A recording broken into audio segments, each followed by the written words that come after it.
Mari kita lanjutkan perjalanan kita bersama untuk melihat kitab Bilangan pasal 14 sampai dengan pasal 15. Kaleb dan Yosua, dua orang yang mengintai Kanaan, meyakinkan umat Israel di depan Musa, lalu berseru, mari kita pergi dengan iman mengambil tanah yang dijanjikan Tuhan.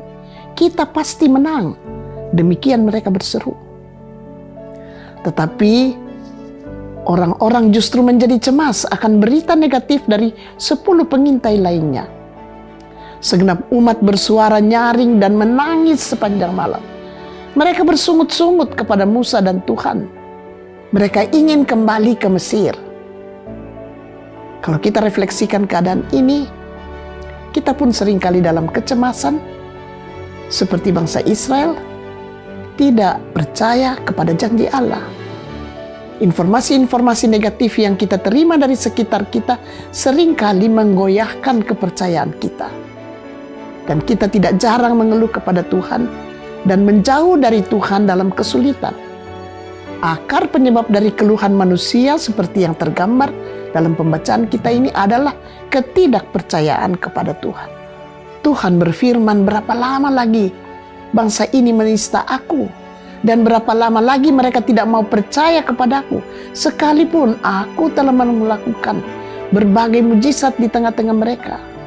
Semua orang yang telah melihat kemuliaanku dan tanda-tanda mujizat yang kuperbuat di Mesir dan di padang gurun, telah juga 10 kali mencobai aku dan tidak mau mendengarkan suaraku. Pastilah mereka tidak akan melihat negeri yang kujanjikan dengan bersumpah kepada nenek moyang mereka. Semua yang menista aku ini tidak akan melihatnya. Dan betul pada akhirnya keluhan umat Israel ini membuat mereka tidak dapat masuk ke dalam tanah perjanjian dan mengembara kembali selama 40 tahun di padang gurun, serta juga membawa kehancuran dalam kehidupan mereka. Keluhan Israel ini berawal dari sekelompok orang, lalu menyebar berita ini ke seluruh umat dan para pemimpinnya, dan mereka dipengaruhi oleh cerita-cerita yang tidak beralasan itu.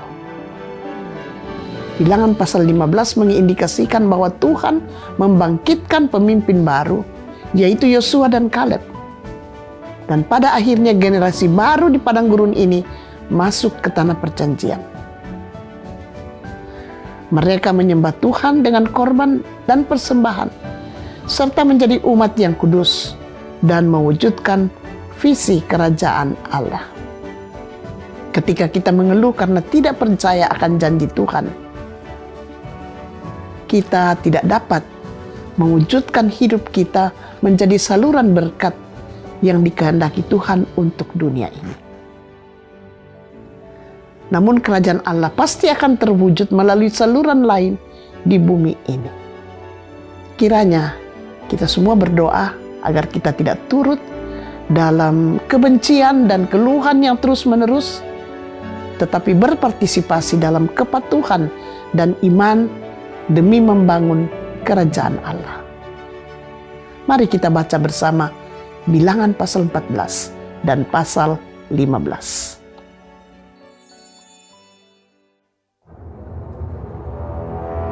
Lalu segenap umat itu mengeluarkan suara nyaring dan bangsa itu menangis pada malam itu.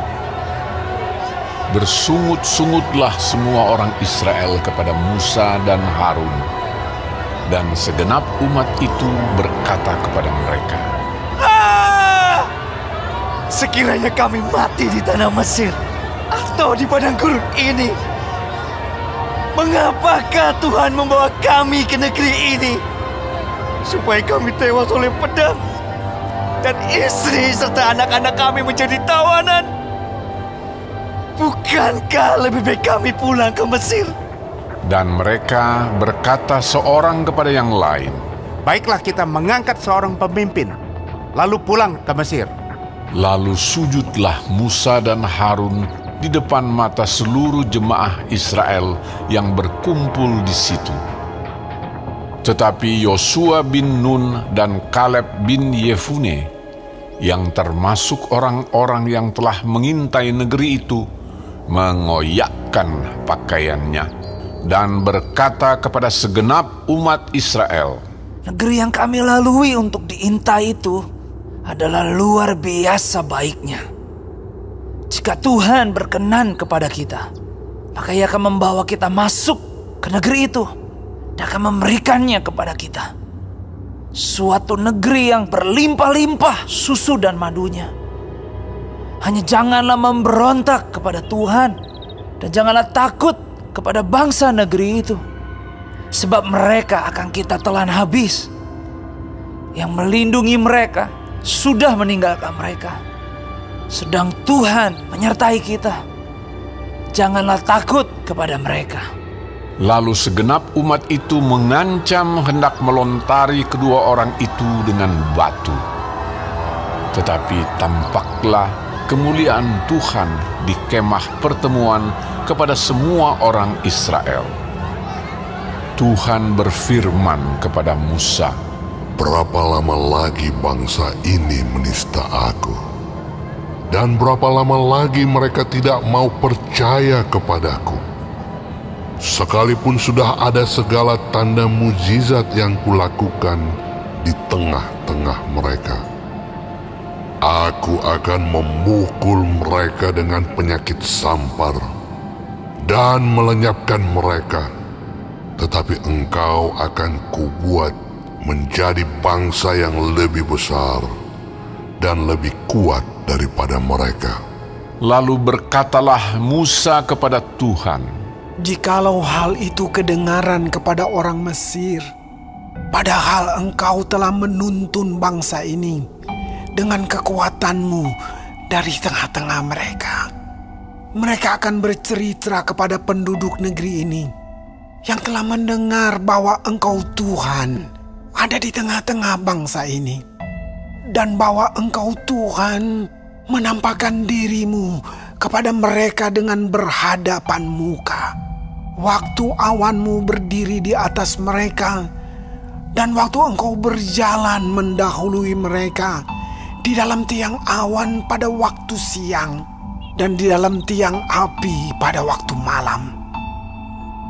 Jadi, jikalau engkau membunuh bangsa ini sampai habis, maka bangsa-bangsa yang mendengar kabar tentang engkau itu nanti berkata, oleh karena Tuhan tidak berkuasa membawa bangsa ini masuk ke negeri yang dijanjikannya dengan bersumpah kepada mereka, maka Ia menyembelih mereka di padang gurun. Jadi sekarang biarlah kiranya kekuatan Tuhan itu nyata kebesarannya, seperti yang kau firmankan. Tuhan itu berpanjang dan sabar, dan kasih setianya berlimpah-limpah. Ia mengampuni kesalahan dan pelanggaran, tetapi sekali-kali tidak membebaskan orang yang bersalah dari hukuman. Bahkan Ia membalaskan kesalahan bapa kepada anak-anaknya, kepada keturunan yang ketiga dan keempat. Ampunilah kiranya kesalahan bangsa ini sesuai dengan kebesaran kasih setiamu, seperti engkau telah mengampuni bangsa ini mulai dari Mesir sampai kemari. berfirmanlah Tuhan, Aku mengampuninya sesuai dengan permintaanmu. Hanya demi aku yang hidup dan kemuliaan Tuhan memenuhi seluruh bumi. Semua orang yang telah melihat kemuliaanku dan tanda-tanda mujizat yang kuperbuat di Mesir dan di padang gurun, namun telah 10 kali mencobai aku dan tidak mau mendengarkan suaraku, pastilah tidak akan melihat negeri yang kujanjikan dengan bersumpah kepada nenek moyang mereka. Semua yang menista aku ini tidak akan melihatnya. Tetapi hambaku Kaleb karena lain jiwa yang ada padanya, dan ia mengikut aku dengan sepenuhnya, akan kubawa masuk ke negeri yang telah dimasukinya itu, dan keturunannya akan memilikinya.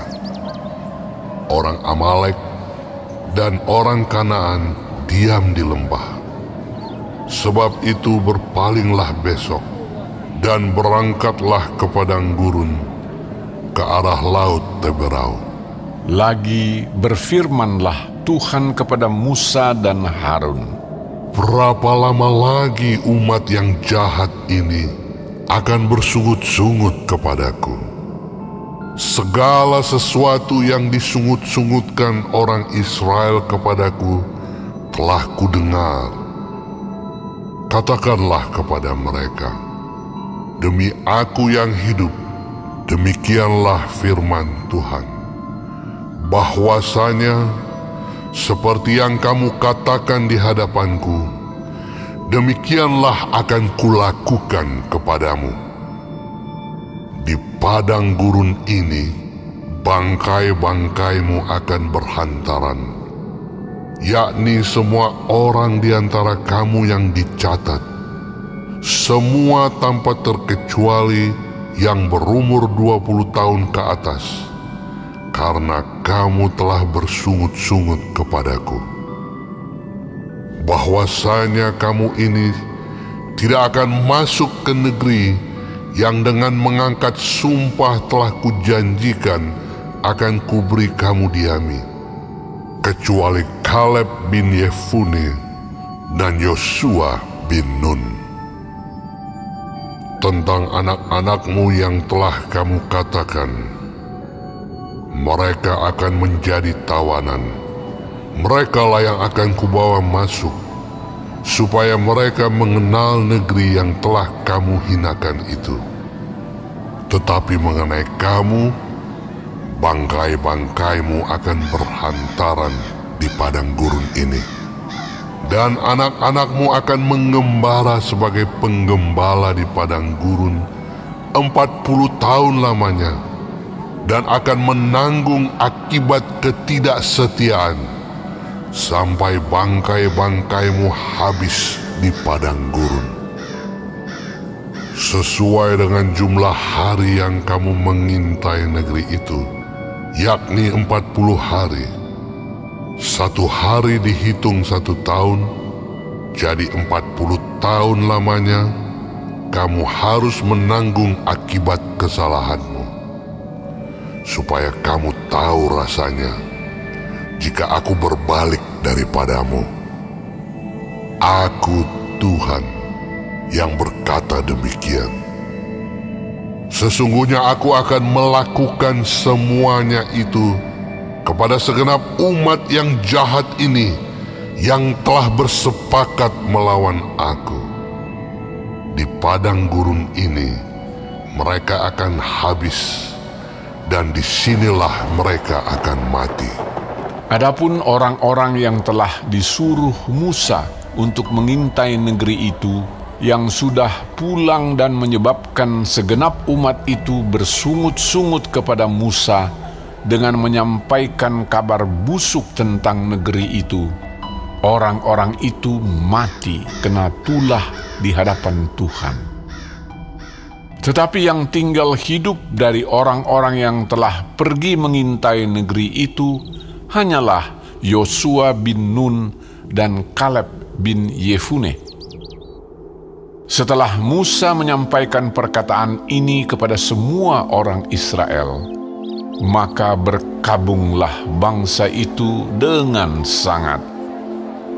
Dan keesokan harinya, bangunlah mereka pagi-pagi hendak naik ke puncak gunung sambil berkata, sekarang kita hendak maju ke negeri yang difirmankan Tuhan itu.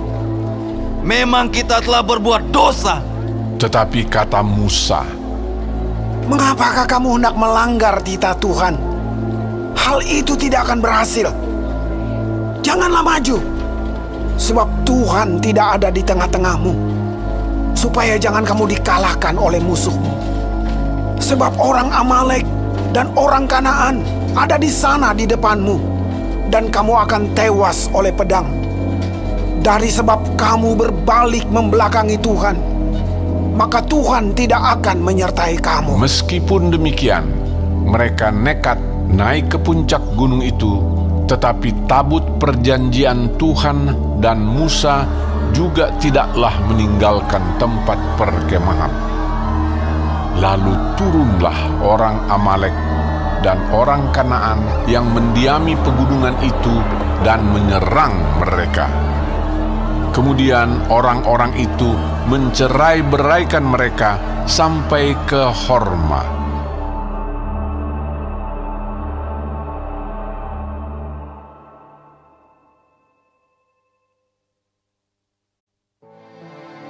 Tuhan berfirman kepada Musa, "Berbicaralah kepada orang Israel, dan katakanlah kepada mereka, apabila kamu masuk ke negeri yang akan kuberikan kepadamu menjadi tempat kediamanmu, dan kamu hendak mempersembahkan korban api-apian bagi Tuhan dari lembu sapi atau kambing domba, baik korban bakaran atau korban sembelihan, baik untuk membayar suatu nazar khusus, atau sebagai persembahan sukarela, atau pada waktu perayaan-perayaanmu, dan dengan demikian menyediakan bau yang menyenangkan bagi Tuhan, maka orang yang mempersembahkan persembahannya itu kepada Tuhan haruslah mempersembahkan sebagai korban sajian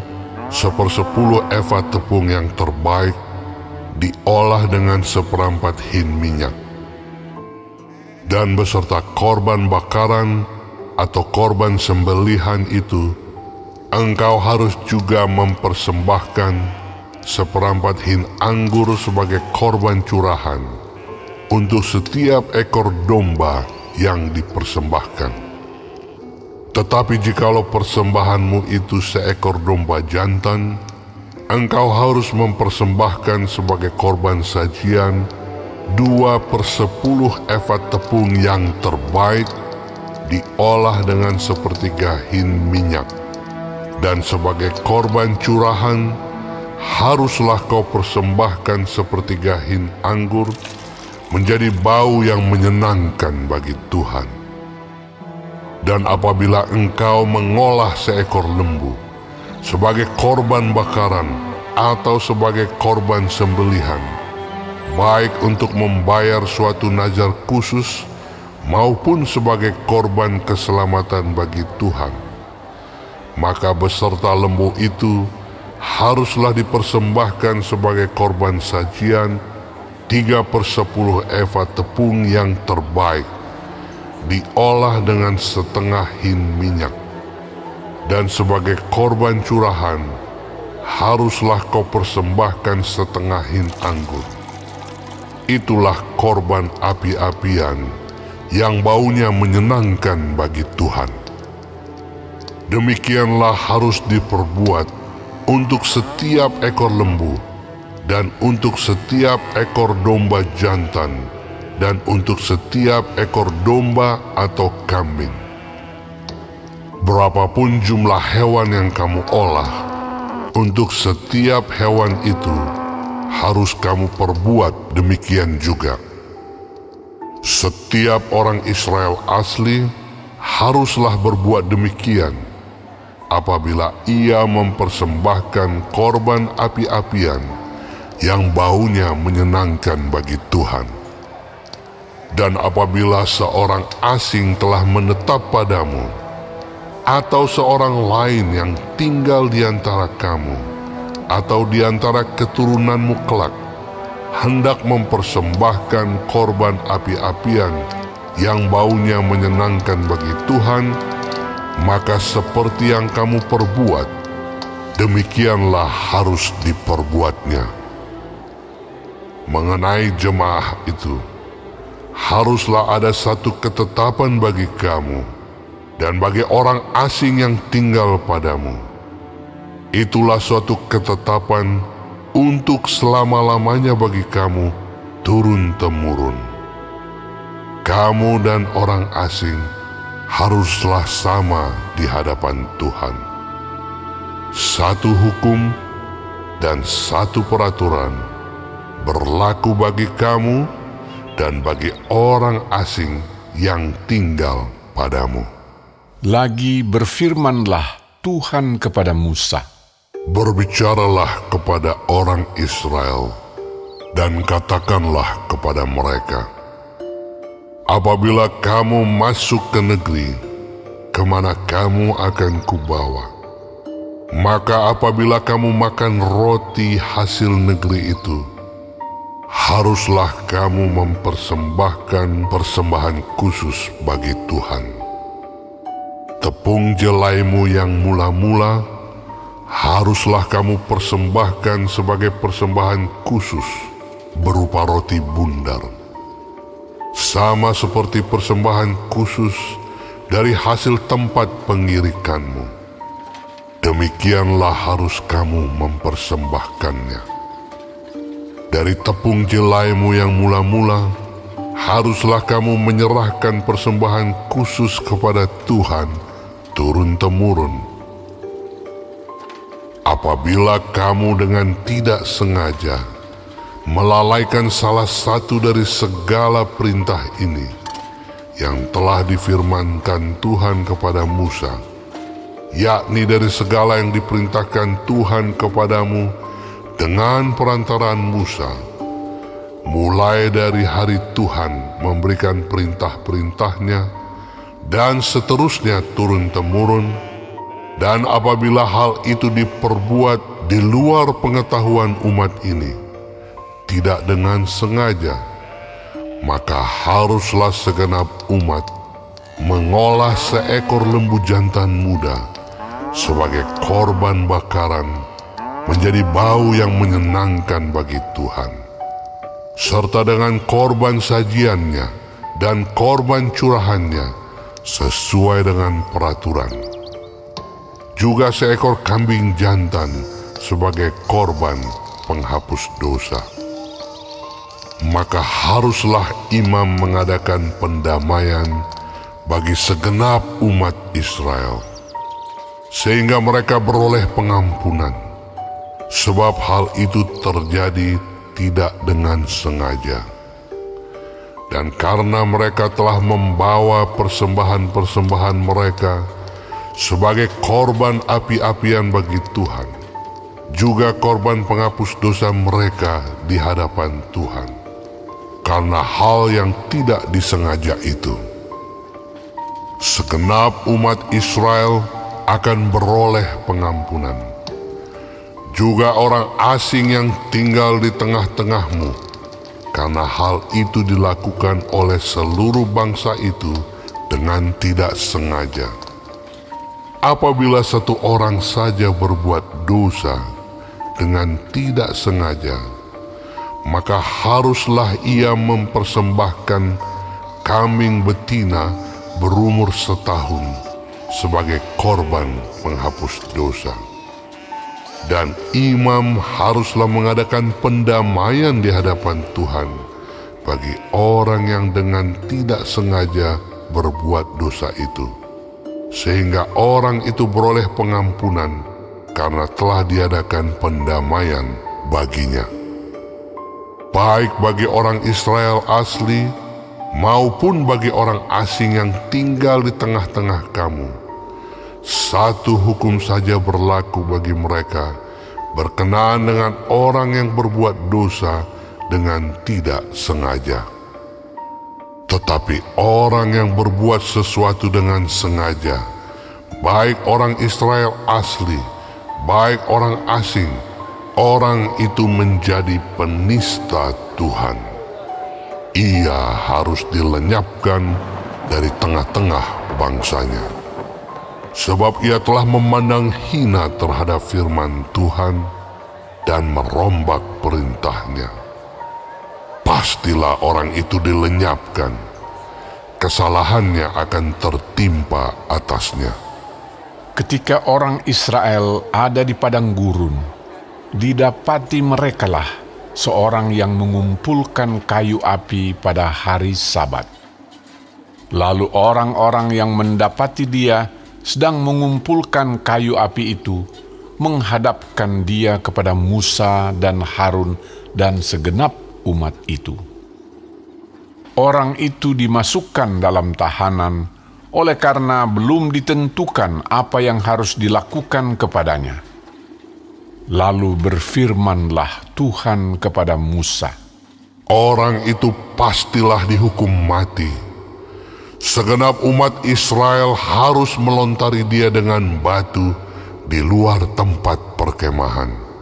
Lalu segenap umat menggiring dia keluar tempat perkemahan. Kemudian dia dilontari dengan batu sehingga ia mati, seperti yang difirmankan Tuhan kepada Musa.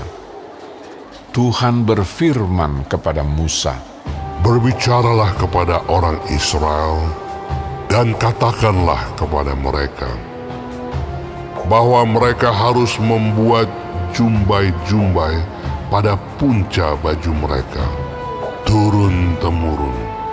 Dan dalam jumbai-jumbai punca itu haruslah dibubuh benang ungu kebiru-biruan. Maka jumbai itu akan mengingatkan kamu apabila kamu melihatnya kepada segala perintah Tuhan, sehingga kamu melakukannya dan tidak lagi menuruti hatimu atau matamu sendiri, seperti biasa kamu perbuat dalam ketidaksetiaanmu terhadap Tuhan. Maksudnya supaya kamu mengingat dan melakukan segala perintahku dan menjadi kudus bagi Allahmu. Akulah Tuhan Allahmu yang telah membawa kamu keluar dari tanah Mesir, supaya aku menjadi Allah bagimu.